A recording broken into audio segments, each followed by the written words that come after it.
The City of Durango proposes a new code of ethics for council members after one discloses a conflict of interest after the fact. The governor's chief of staff urges women to embrace work as play with a purpose. And royalty visits the studio of Inside Durango TV. Find out why they're here in this edition of Inside Durango News. I'm Ashley Dickson. You're watching Inside Durango News, your source for information about Southwest Colorado. Powered by Fast Signs. More than fast, more than signs. If it seems more crowded than usual on the streets of Durango, you'd be right. More visitors than ever before have made Durango their vacation destination, and they're coming from all over the world. The City of Durango reported in June that sales tax revenues jumped by more than 5% over last year, continuing a trend that started in 2011. That's the year the city started climbing out of the doldrums of the Great Recession. Since 2010, city tax sales revenues have grown by more than 20%. Lodger tax revenues show a similar increase, with a 10% jump in May and a 12.2% increase in June. Lodger tax revenues are up by nearly 15% for the first 6 months of the year. Since 2010, those revenues have increased by more than 44%. Some of those visitors may be heading to Mesa Verde National Park, which reports a 4% increase in visitors in June and a 9% increase for the first half of the year. And our visitors are coming from all over the world. Durango's just got a really solid name and has had for a long time. Obviously, the tourism office does a lot of marketing. The website just gets tremendous hits, and we find that both the website requests for travel planners and the request to send us an actual in-hand travel planner are both up double digits. So people are either they knew about it or they're finding out about it and they want more information, and that follows all the way through to the sales and the lodger's tax numbers. And you know, the other thing is all the externals that we can't control. The gas prices have sort of held, they've been okay. The airlines, we're getting more and more service and the airport grows. The hot weather in other places makes us look very, very attractive because it's cool and comfortable in the mountains. And all of that also drives people your way. We've been discovered, but we've been known and for a long time. The train has been a marketer worldwide for 100 years. And on Main Street, you can hear French and German, and you hear the Brits and the Australians, Canadian accents all the time. So we're well known. Durango is just a strong brand throughout the country, and internationally now more and more so. They come for the cowboy culture, they come for the train, and they come for the historic aspects. And tourism does make a difference in the economy. According to an economic impact analysis provided by the National Park Service, Mesa Verde Park alone generated $45 million in revenue and provided more than 600 jobs in the surrounding communities. During recent City Council deliberations over vacation rentals in Durango, Council members Keith Brandt and Christina Rinderly have been accused of a conflict of interest because of their professions. Rinderly is a real estate agent, and Brandt manages vacation rentals in Plata County. And at a special meeting at the City Council on July 8th, Brandt recused himself from further votes on vacation rentals. He explained a week later that he had rented his own Durango home in violation of city zoning laws. Brandt said he was unaware at the time that his rental was illegal. While Brandt's predicament highlights the complexity surrounding vacation rental regulations, it also points to an omission. The City of Durango does not have a formal code of conduct and ethics that addresses perceived or real conflicts of interest. That's about to change. Durango residents have until Monday, August 4th to comment on a proposed code of ethics that outlines expectations for the behavior of City Council members, city staff, volunteers on city boards, and contractors who work for the city. Although the Colorado Constitution addresses conflicts of interest among elected officials, city councilors have said they want a city code that will exceed state standards and increase voter confidence in their elected officials. The draft code is available on the city website, where you may also submit your comments. Bottom line, the code prohibits city officials from voting on items in which they have a direct financial interest in the outcome. They shouldn't disclose confidential information. They shouldn't use their position to benefit themselves or others financially. They should be respectful of other colleagues and public. And they should be mindful to avoid the appearance of conflict of interests when one doesn't even exist. The code also establishes a separate board of ethics to review and rule on alleged violations. If a city council member is found in violation of the code of conduct and ethics, the city council will reprimand its own members, and the city manager will discipline city employees. To see the code or to submit comments, visit durangogov.org. A small construction project was a big step for the Animas Museum recently. Volunteers from the Durango Elks Lodge 507 volunteered on July 26 to build a stoop for the front door at Peterson Cabin at the Animas Museum. That means the museum can move forward with renovations on the late 19th century structure. Museum Director Carolyn Baura said the Peterson Cabin was built by the Denver and Western Rio Grande Railroad in the late 1880s and has been used as a residence, an office, and a storage shed over the years. The museum saved the clapboard structure from demolition when it moved the cabin in the late 1990s from its location behind the Strater Hotel to the museum's location at 31st Street and West 2nd Avenue. The cabin didn't have a foundation at its original site, so the museum built one to preserve the cabin's frame and walls. But that meant the first steps out of the door was about 2 feet down. The stoop provides a nice entry into the cabin, and that will make it easier to continue renovations. The cabin will be set up to provide a glimpse of Durango life in the 1930s. Well, we would like to interpret it for the 1930s. It's a kind of an underdone era. You hardly ever see anything done with that. We think it's fabulous. And if we took it back to the 1980s like it was built, it would not be that much of a contrast to the building next door, which was built in the 1870s. The Elks Lodge provided labor and a grant. Other donations to the project included Pro Build Up Durango and Boise Cascade. If you'd like to make a donation towards the cabin renovation or to the Animas Museum, visit the museum's website at animasmuseum.org. Up next, advice from the most powerful women in Colorado.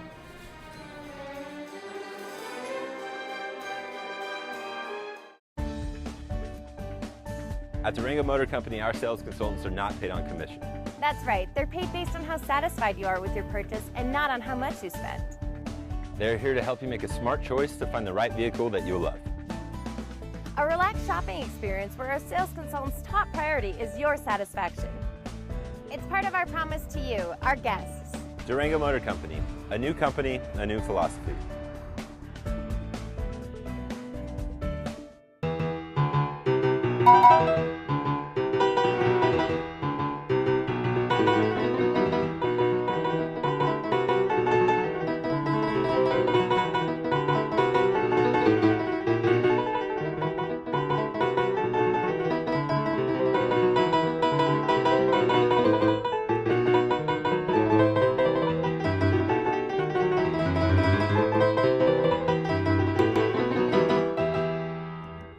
Welcome to the Irish Embassy Pub Durango. We import the majority of our products straight from the Emerald Isle, and let's get it right. You want your Guinness directly imported from Dublin. You want it stored at precisely the right temperature. And you want the pour to be a matter of taste and science. You want a pull with the patience and precision that it deserves. And if that wasn't authentic enough, you want to enjoy it in a pub where the shelves are stocked with 24 different kinds of Irish whiskey. Yes, you want the true Irish experience. Come visit us at the Irish Embassy Pub Durango. You're watching Inside Durango News. I'm Ashley Dickson. More than 250 women and a few men attended the 5th Annual Small Business Development Center's Women's Small Business Conference on July 24th at Fort Lewis College. The conference offered a range of workshops from juggling busy lives to personal branding to using social media to build your business. Roxanne White, Chief of Staff to Colorado Governor John Hickenlooper, was the featured keynote speaker. Cited as one of the most powerful women in Colorado, White juggles a life managing the governor's staff and the governor himself, as well as her own family's hectic schedule. White advised the audience to lean into conflict, don't avoid it. The upset customer, the upset constituent, is the one person you need to be talking to the most. Focus on who hates you today and listen to them with an open mind. When you make a tough decision, let everyone know what it is. Don't avoid telling someone bad news. And finally, she advised the audience to learn to take care of themselves. Work-life balance is a myth, she said. Rather than berate yourself or allow others to berate you about living a balanced life, embrace what you're doing wholeheartedly. Don't let others judge your life. Make certain that when people talk about your life is out of balance, if you are happy, that your response is, my work is play with a purpose. My work is meaningful. My family is supporting me to do this, and I feel fulfilled because of that. White has a degree in Buddhism and a master's degree in Divinity and Social Administration. She plans to return to the nonprofit world after this year's election.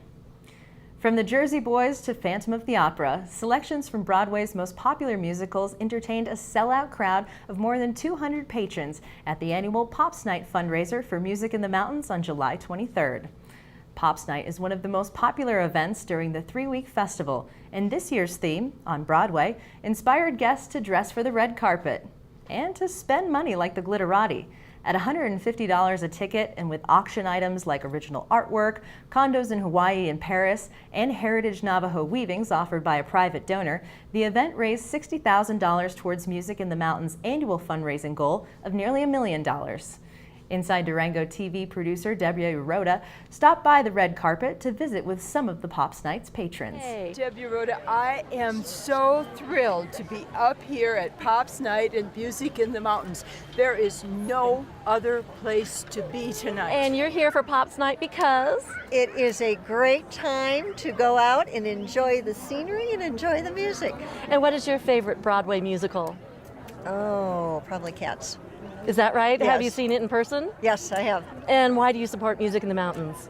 Because it is a great opportunity for children, because they support children in our schools, and it's great for the community. Here we have Carol Solomon and Deborah Parmenter, two wonderful women who've been involved with Music in the Mountains for years and are wonderful ladies. Tell me what you're expecting for tonight. Oh, a wonderful patriotic Americana evening, and I think it's a time in our current weeks of tragedy to have an uplifting time.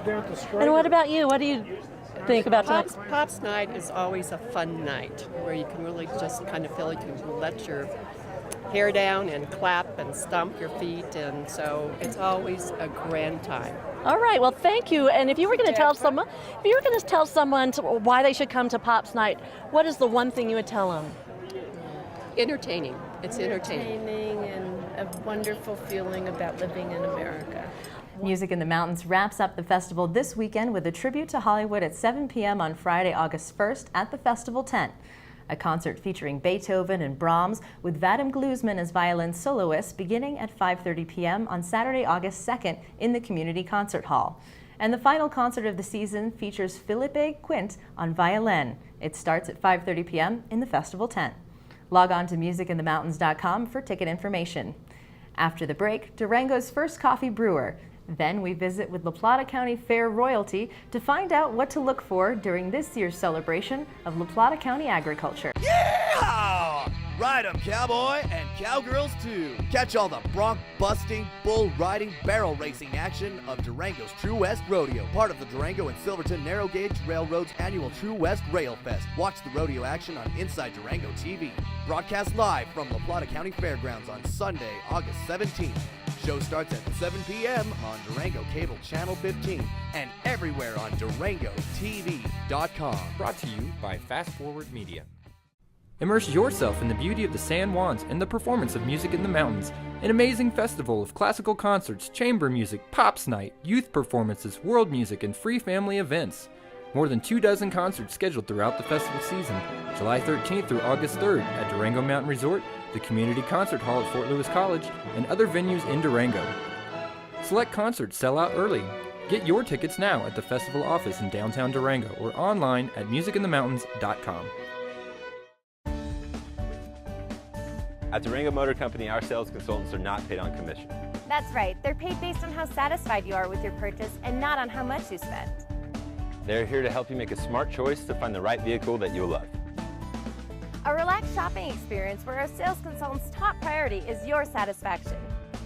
It's part of our promise to you, our guests. Durango Motor Company, a new philosophy.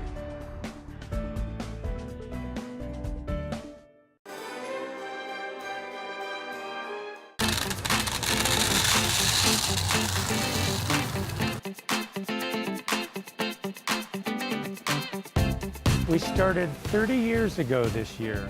I was a pastry chef. I moved from New England. A friend gave me the idea about roasting coffee, and I researched it for a few years, and I'm still here. So I've acquired a lot of knowledge in the last 30 years, visiting conventions and workshops in coffee, and traveling to a lot of the coffee countries and just tasting thousands of coffees and finding out how coffee's produced down there and where to find the best coffee. Some of the coffee that I source directly from the farmer, and then I'll have my importer bring it in, and other coffees. First of all, I get a sample of the green bean, and then I look it over for moisture content, density, defects, lack of defects. Then I use these roasters behind me to roast the samples, and then we cup them alongside the coffees that we have previously purchased and see how they compare. Each coffee has its unique characteristics, and then overall we're looking for a nice balance of acidity and body and flavor, so they all work together. You don't want one component overpowering the other too much. You get to recognize the quality of the coffee from when it's hot to when it's cold. Coffee can be roasted to pretty much any degree, because when somebody has a cup of coffee in the restaurant or the coffee shop, it cools off, so you don't want the coffee changing drastically. The perfect cup of coffee would have the perfect grind to match the type of brewing process that you're going to use. There's over 200 steps from the tree to the cup. You can purchase Durango coffee at the Main Street store, now owned by Tim Wheeler. IDTV news producer Debbie Rhoda, who reported on Durango coffee, said the aroma of freshly roasted coffee was well worth the story. Now we turn to our guests. We have Marky and Cindy in the studio, and yes, I am sitting with royalty because these ladies are the attendant and queen at this year's La Plata County Fair, running from August 6th through the 10th. So thank you so much for joining us, ladies. Thank you for having us. And I gotta say, I'm loving the blinged out outfits. Thank you. That's got to be one of the best parts of the gig, right? Yeah, Nice. definitely. So tell me a little bit about how you got into this position. Was there an application process to be royalty? You have to make a binder. It has letters of rec and pictures and a whole bunch of different stuff in there, and then you have to do an interview, a modeling process, and you have to give a 3 to 5 minute memorized speech to whoever shows up, so it can be a big group of people or a small group of people. And then, so that's on Thursday, and then Saturday you find out who won. Who's the new queen, yeah. Very exciting. Well, I have to say, with the stash and the tiaras, you guys are very much looking the part. But I know the bigger thing here is the La Plata County Fair. So it's coming up the 6th through the 10th. What are some of the highlights you think people should look forward to the most? I think what people look for the most is definitely the Derby, which is on August 9th, and then also is the barbecue that we have. That's also on the 9th, and the sale, the livestock auction.